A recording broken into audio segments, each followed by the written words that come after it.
జై శ్రీరామ్ అండి అందరికీ. ఇందాక ఒక సిస్టర్ కామెంట్ పెట్టారు, సిస్టర్ అక్కడ కొబ్బరి బొండాలు చూడండి ఒకసారి అని చెప్పేసి. ఏంటా అని చెప్పేసి వెళ్ళి చూశాను. ఇక మొదలైందనమాట మళ్ళీ అనేది పంచుకోవడాలు, ఇచ్చుకోవడాలు, చేయడాలు, ఇవన్నీ మళ్ళీ మొదలైపోయిందనమాట. భజన చేసుకోవడం అనేది, సెల్ఫ్ డబ్బా కొట్టుకోవడం బాగా ఎక్కువైపోయింది. అసలు నాకు అర్థం కాదండి, ఒకవేళ జనాలకే ఇవ్వాలి, జనాలకి పంచాలి అని అనుకున్నప్పుడు అమ్మే మ్యాటర్ రావద్దు కదా. పోవద్దు, అక్కడున్న వాళ్ళతో మాట్లాడకూడదు, అమ్ముతాము అని చెప్పకూడదు, అసలు ఆ టాపిక్ అనేది రావద్దు. మనకు ఒకవేళ ఏదన్నా ఇంట్రెస్ట్ ఉందనుకోండి, పంచాలి అనే ఇంట్రెస్ట్ ఉన్నప్పుడు అమ్మడం అనే మ్యాటర్ మన దగ్గరికి రాదు. అమ్మడం అనే మ్యాటర్ వచ్చినప్పుడు పంచడం అనే మ్యాటర్ మన దగ్గరికి రాదు. అంటే ఇక్కడ ఫుల్ ఫ్లెడ్జ్డ్గా కరెక్ట్ మైండ్ సెట్ తోటి వాళ్ళు లేరు. ఫస్ట్ ఏమనుకున్నారంటే అమ్మేద్దాము అని చెప్పేసి అనుకున్నారు. రేట్ మాట్లాడుకొని పర్సన్ని పిలిపించి ఆ పర్సన్ కొబ్బరికాయలు కొట్టి కిందేసేదాకా కూడా వీళ్ళు అమ్మాలి అన్న ఉద్దేశంతో ఉండబట్టే పిలిపించుకొని చేయించుకున్నారు. కాకపోతే ఇక్కడ జరిగింది ఏంటంటే ఆ కొబ్బరి బోండాలు అనేవి లేతవి కావు, ముదిరిపోయినాయి.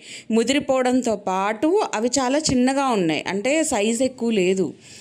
కొబ్బరికాయ కూడా మీరు గమనించి చూడండి, చాలా చోట్ల చిన్న చిన్న బుడ్డ కొబ్బరికాయలు ఉంటాయి, లావు కొబ్బరికాయలు ఉంటాయి అన్నమాట. సో వాటిల్లో కూడా డిఫరెన్స్ బాగా ఉంటుంది. కొబ్బరి నీళ్లు వెళ్తాయా వెళ్ళవా అనే దాన్ని బట్టి ఉంటుంది, అది ఎండు కొబ్బరిలాగా ట్రాన్స్ఫర్ అయిందా అనే దాన్ని బట్టి ఉంటుంది. సో ఈ క్వాలిటీలు అనేవి ఉంటాయన్నమాట. అయితే ఫస్ట్ వీళ్ళు ఏమనుకున్నారంటే రేటు బాగా వస్తుంది కామూలు, అందుకని చెప్పేసి అమ్ముదామని చెప్పి తీపిచ్చారు. ఇప్పుడు చెట్టుకి ఉన్నప్పుడు మనకి బోండా ఇలా ఉంది ఇట్లా ఉందని అర్థమవుతుంది, కానీ దాని కలర్ ఎలా ట్రాన్స్ఫర్ అయింది, ఎటుపక్క బాగుంది, వెయిట్ ఎంత ఉంది, అసలు నీళ్ళు ఉన్నాయా లేదా అనేది మనకి చెట్టు మీద ఉన్నప్పుడు అర్థం కావు కదా. సో కిందికి దించిన తర్వాత అర్థమవుతుంది. ఈ కొబ్బరి బొండం అనేది మంచిగా ఉంటే పోనీ రేట్ అనేది అడ్జస్ట్ అయితే సేల్ చేసేసేవాళ్ళు. 1000-2000 వస్తాయి అనుకుంటే సేల్ చేసేసేవాళ్ళు. ఇక్కడ ఏమైందంటే అవి వేస్ట్ బోండాలు మీన్స్ ఏంటంటే, అంటే పనికిరానివని కాదు, అక్కడ లాభం రాని బోండాలు అవి. యాక్చువల్గా నీళ్లు తక్కువ ఉంటాయి, మనకి క్వాంటిటీనే పీచు ఉన్నప్పుడే నీకు క్వాంటిటీ అంత చిన్నగా ఉంది అంటే పీచు తీసేసిన తర్వాత కొబ్బరికాయ సైజు ఇంకెంత చిన్నగా ఉంటుంది.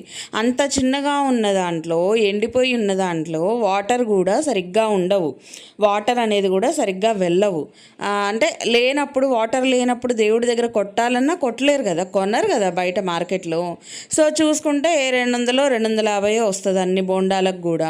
సో ఎందుకులే ఇదంతా 250 దగ్గర కకృతి పడ్డం దేనికి, పంచితే ఒక పెద్ద పేరు వచ్చేస్తుంది కదా. మనం అపరదానకర్ణులం కదా, మనం ఏమి హెచ్చు తగ్గులు లేకుండా మనం చెయ్యి అనేది ఇలా పంచుకుంటూ పోతుంది అనమాట. అవతలోడ్ల కడుపు నిండదు, కాళ్ళు నిండదు, కానీ పంచుతున్న ఫీలింగ్ మాత్రం మనకి ఎక్కడ లేని హైప్ ఇచ్చేస్తుంది కదా. అందులో వ్యూస్ వచ్చేస్తాయి కదా, జనాల దగ్గర ఒక ఇంప్రెషన్ వచ్చేస్తుంది కదా. అక్కడ డబ్బుల కంటే కూడా జనాల దగ్గర వచ్చే ఇంప్రెషన్ మెయిన్ కదా.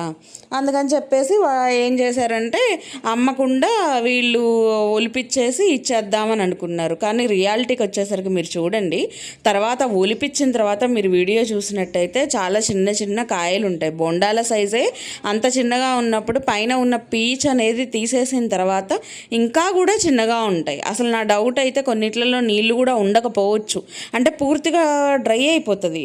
కొబ్బరి కూడా ఏంటంటే ఎండు కొబ్బరి మీరు చూసినట్టయితే చాలామంది ఈ ఉలవంగానే కొట్టంగానే కూడా నీళ్లు ఉండవు, లోపల ఉన్న కొబ్బరి కూడా పచ్చిగా ఉండదు, ఎండిపోయినట్టుగా ఉండ బయటకు వచ్చేస్తుంది కొట్టిన తర్వాత కూడా.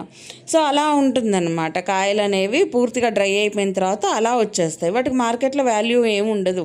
ఇక డ్రైవి ఏమన్నా పట్టించుకుంటూ ఆయిల్ పట్టించుకుంటారు, లేకపోతే కొబ్బరి పొడి ఇలాంటివి చేసుకుంటూ ఉంటారనమాట. మార్కెట్లోకి సేల్ చేసుకుంటారు, కొబ్బరి పొళ్ళు అలా చేసుకొని సేల్ చేసుకుంటారు. క్వాలిటీని బట్టి కాస్ట్ డిజైన్ అయి ఉంటుంది ఎక్కడైనా సరే. కానీ వీళ్ళు ఏం చేస్తున్నారంటే ఫస్ట్ ఏదో హోప్ తోటి, చాలా వచ్చేస్తాయన్న హోప్ తోటి, లేకపోతే ఇంకెంతో లాభం వస్తుందన్న హోప్ తోటి వెళ్ళారు, రేటు మాట్లాడుకున్నారు, పర్సన్ని పిలిపించారు, తీపిచ్చారు. ఎందుకు మరి సడన్గా చెప్పండి, ఎందుకు సడన్గా మాట మార్చడం అనేది జరిగింది? ఒకవేళ వీడియోల్లో చెప్పకపోతే ఒక పద్ధతి ఉండేది, ఏమోలే ఆ మైండ్ సెట్ అనేది బయటకు వచ్చి ఉండేది కాదు.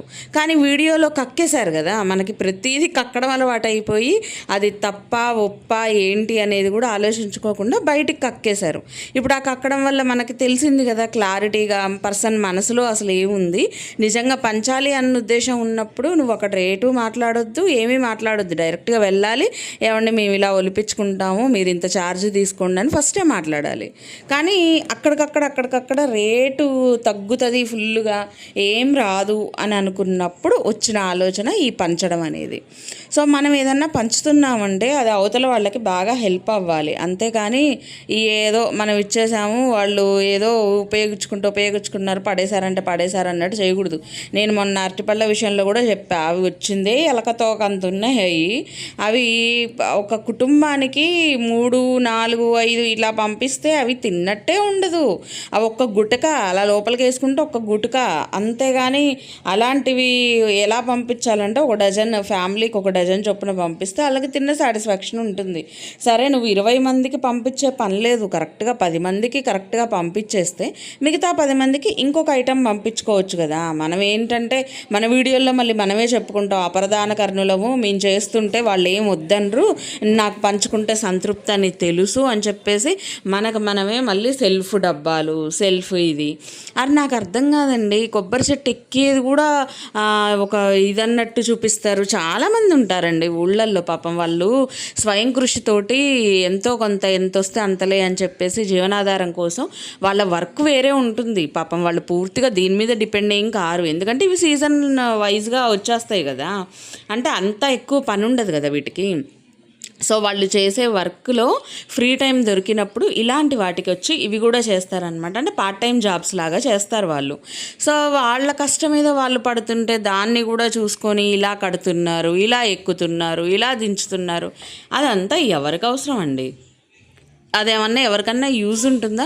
పోనీ ఆ చూపించేది ఎలా చూపించాలంటే, ఇదిగోండి మెటీరియల్ ఇలా ఉంది, వాళ్ళు ఎక్కేది ఇలా టైర్ల లాగా ఉన్నాయి, ఇలా మెటీరియల్ గట్టిగా ఉంది, స్టిఫ్గా ఉంది, ఇలా కట్టుకుంటున్నారు తాళ్ళు అని చెప్పేసి, ఈ తాడు సైజు ఇలా ఉంది అండ్ ఈ తాడు ఈ మోడల్ ఇలా ఉందని చెప్పి చూపిస్తే కొత్తగా ట్రై చేయాలి అని అనుకున్న వాళ్ళు, ఊళ్ళల్లో ఉన్న వాళ్ళకి ఎవరికైనా యూజ్ అవుతుందేమో, అలాంటి వాళ్ళకి హెల్ప్ అవుతుంది.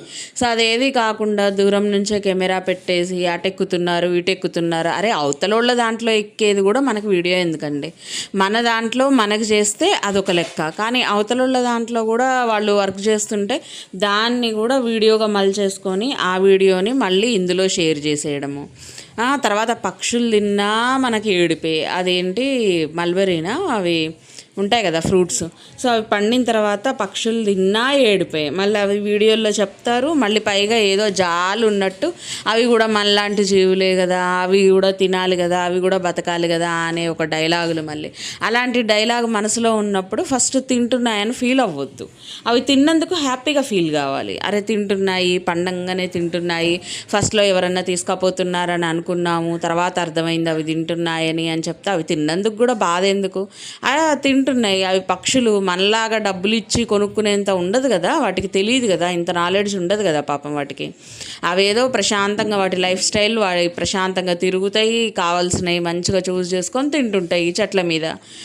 మనం మనుషులం కాబట్టి మనం డబ్బులు ఇవ్వాలా, కొనుక్కోవాలా, తినాలా, లేదంటే పెంచుకోవాలా, తినాలా, అంతేగాని అవి తిన్నందుకు కూడా మనకి ఏడిపోయినాయి, అవి తిని ఇట్లా చేసాయి అని చెప్పడం కూడా అవసరం ఉందా అండి? అవి పక్షులు, వాటి నేచరే అది, చక్కగా చెట్ల మీద తినడం. ఇక వాటిని చూసి కూడా మనం ఏడవాల్సినంత అవసరం లేదు అని నా ఫీలింగ్ అనమాట. సో మీకు కూడా అదే అనిపిస్తూ ఉంటుంది కదా నేను చెప్పిందే, మీకు కూడా ఏమనిపించింది అనేది కామెంట్ సెక్షన్లో రాయండి. అలానే మన వీడియో నచ్చితే లైక్ చేయండి, షేర్ చేయండి అండ్ సబ్స్క్రైబ్ చేసుకోండి. Thank you so much for watching. ఇంకో మంచి వీడియోతో మేము ముందుకు వచ్చేస్తాను. బాయ్.